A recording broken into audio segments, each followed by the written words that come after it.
Hello friends, ഞാൻ ആദം. വീണ്ടും പുതിയൊരു വീഡിയോയിലേക്ക് സ്വാഗതം. ലോകത്തിലെ ഏറ്റവും വലിയ സുന്ദരമായ തെരുവായ ബർബണിലൂടെ സഹോദരങ്ങളായ ചാർലിയും ബോബിയും തങ്ങളുടെ വിജയം ആഘോഷിച്ച് നടക്കുകയാണ്. പ്രണയത്തിൽ വിശ്വാസമില്ലാത്ത ചാർലിയുടെ കൂടെ എപ്പോഴും കാറ്റ് എന്നൊരു പെൺകുട്ടിയുണ്ട്. അങ്ങനെ രാവിലെ തൻ്റെ പരിപാടികളെല്ലാം കഴിഞ്ഞ് ചാർലി തൻ്റെ അടുത്ത മത്സരത്തിനുള്ള തയ്യാറെടുപ്പുകൾ തകൃതിയായി നടക്കുകയാണ്. ഒരു ബോക്സറാണ് ചാർലി, തൻ്റെ ട്രെയിനറിൻ്റെ ഏറ്റവും പ്രിയപ്പെട്ട ശിഷ്യൻ. അതുകൊണ്ട് തന്നെ തൻ്റെ അടുത്ത മത്സരത്തിനു വേണ്ടി ട്രെയിനർ നല്ല രീതിയിൽ തന്നെ ചാർലിയെ സഹായിക്കുന്നു.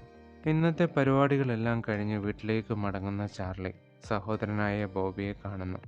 എന്തെല്ലാമോ വലിച്ചുകയറ്റി സ്ഥലകാല ബോധമില്ലാതെ എന്തൊക്കെയോ പറയുന്നു. ചാർലി സഹോദരനെ ഉപദേശിച്ച് നേരെ കാറ്റിനോടൊപ്പം അതിവിപുലമായ ഒരു ഡിന്നർ കഴിക്കുമെന്നും ഈ നിമിഷം ചാർലി കാറ്റിനോട് ഞാൻ നിന്നെ സ്നേഹിക്കുന്നു എന്ന് പറയുന്നു.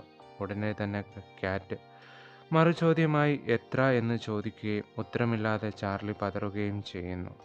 ഈ സമയം ചാർലി തൻ്റെ കൂട്ടുകാരനെ കാണുന്നു. തൻ്റെ സഹോദരനായ ബോബി ഒരു കൂട്ടം ആൾക്കാർ ആക്രമിക്കാൻ വരുന്നു എന്ന് ചാർലി അറിയുന്നു. പെട്ടെന്ന് തന്നെ കാറ്റിനോട് പറഞ്ഞ് വീട്ടിലേക്ക് അതിവേഗം മടങ്ങുന്നു. അങ്ങനെ ബോബിയെ സഹായിക്കുന്ന സമയം കാലിന് ചാർലിക്ക് ഗുരുതരമായ പരിക്കേറ്റ് ആശുപത്രി കിടക്കയിൽ കിടക്കുന്ന ചേട്ടനോട് ബോബിയുടെ ക്ഷമാപണം. ശുശ്രൂഷയ്ക്കായി കാറ്റ് കൂടെ തന്നെ ഉണ്ട്.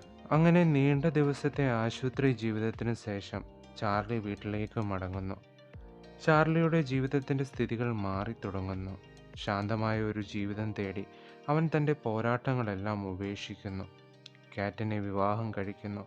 ഒരു നിർമ്മാണ ജോലി ഏറ്റെടുത്ത് ചാർലി ഒരു പുതിയ ജീവിതവുമായി പൊരുത്തപ്പെടുവാൻ ശ്രമിക്കുന്നു.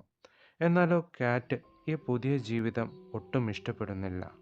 ഒരു ദിവസം ചാർലി ജോലിക്ക് പോയ സമയം നോക്കി ബോബി അവിടേക്ക് വരുന്നു. ഭർത്താവായ ചാർലിയുടെ പുതിയ രീതികളിൽ വിഷമിച്ചിരിക്കുന്ന കാറ്റിനോട് കാര്യങ്ങൾ ബോബി തിരക്കുന്നു. ചേട്ടത്തിയമ്മയെ ആശ്വസിപ്പിക്കുകയും ചെയ്യുന്നു.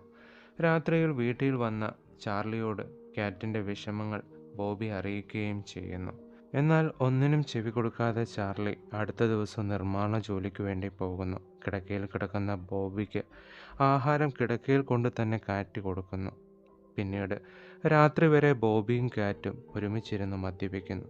ജോലി കഴിഞ്ഞ് ക്ഷീണിച്ചു വരുന്ന ചാർലി ഭാര്യയായ കാറ്റിൻ്റെ സ്വഭാവത്തിലെ മാറ്റം വളരെയധികം വിഷമത്തിലാകുന്നു. ഒന്നും പറയാതെ അടുത്ത ദിവസം ജോലി കഴിഞ്ഞ് ചാർലി വീട്ടിലേക്ക് വരുന്നു. മദ്യപിക്കുന്ന ബോബിയെയും കാറ്റിനെയും കാണുന്നു. ഈ സമയം കാറ്റിൻ്റെ വസ്ത്രത്തിൻ്റെ ബട്ടണുകൾ തുറന്നു കിടക്കുന്നു. വളരെയധികം ലഹരിയിലാണെന്ന് ചാർലി മനസ്സിലാക്കുന്നു. പുറത്ത് തന്നെ ഇരുന്ന ചാർലിയുടെ അടുക്കലേക്ക് ബോബി വരുന്നു. ഈ സമയം പെട്ടെന്ന് തന്നെ പുതിയൊരു ജോലിക്ക് പോകുവാൻ വേണ്ടി ബോബിയോട് ചാർലി പറയുന്നു. എന്നാൽ ഇതൊന്നും ചെവിക്കൊള്ളാതെ ആഡംബരമായ ജീവിതവും ലഹരിയുടെ അടിമത്തവും അതിനുവേണ്ടി തന്നെ ധാരാളം കടം വാങ്ങുവാൻ തുടങ്ങുന്നു. ഒരു ദിവസം രാത്രിയിൽ ബോബി ചാർലിയുടെ വീട്ടിലേക്ക് വരുന്നു. ചാർലി അവിടെ ഇല്ലായിരുന്നു. വിവസ്ത്രയായിരിക്കുന്ന കാറ്റിന് മദ്യം നൽകുന്നു. അവളുമായി ലൈംഗിക ബന്ധം തുടരുന്നു. ഒരു മടിയും കൂടാതെ കാറ്റ് അത് ആസ്വദിക്കുന്നു. പെട്ടെന്ന് ചാർലി അവിടേക്ക് വരുന്നു. വലിയ പ്രശ്നമുണ്ടാകുന്നു. അയൽക്കാർ ഇടപെടുന്നു. ദേഷ്യപ്പെട്ട് ചാർലി ബോബി അവിടെ നിന്ന് പുറത്താക്കുന്നു. തിരികെ വീട്ടിലേക്ക് പോയ കാറ്റിനെ കണ്ട് ബോബി പലതവണ സംസാരിക്കാൻ ശ്രമിക്കുന്നു. അവളുമായി ഒടുവിൽ സംസാരിച്ച് കാര്യങ്ങളെല്ലാം പറഞ്ഞ് ഒരു തീരുമാനമുണ്ടാക്കുവാൻ ശ്രമിക്കുന്നു. എങ്കിലും ഒന്നും അവസാനിക്കുന്നില്ല. ചാർലി വീണ്ടും പഴയ ജീവിതത്തിലേക്ക് തന്നെ പോകുന്നു. ട്രെയിനറിൻ്റെ സഹായത്താൽ പുതിയ മത്സരത്തിനുള്ള തയ്യാറെടുപ്പുകൾക്ക് ഒരുങ്ങുന്നു. അങ്ങനെ അതികഠിനമായ പരിശീലനങ്ങൾക്കൊടുവിൽ രാത്രി ചാർലി വീട്ടിലേക്ക് മടങ്ങുന്നു. കാറ്റ് അവിടെ ഉണ്ടായിരുന്നു. ചെയ്തതിനെല്ലാം ക്ഷമ ചോദിക്കുന്നു. ചാർലി ഒന്നിനും തയ്യാറാകുന്നില്ല. അടുത്ത ദിവസം തൻ്റെ അടുത്ത മത്സരത്തിൽ എതിരാളി അനിയനാണെന്നറിയുന്നു. മത്സര ദിവസം പട്ടണം മുഴുവനും പന്തയത്തിലാണ്. ബോബിയുടെ കടങ്ങളും വലുതാണ്. അതേപോലെ തന്നെ അവൻ്റെ കുറ്റകൃത്യങ്ങളും വളരെ കൂടുതലാണ്.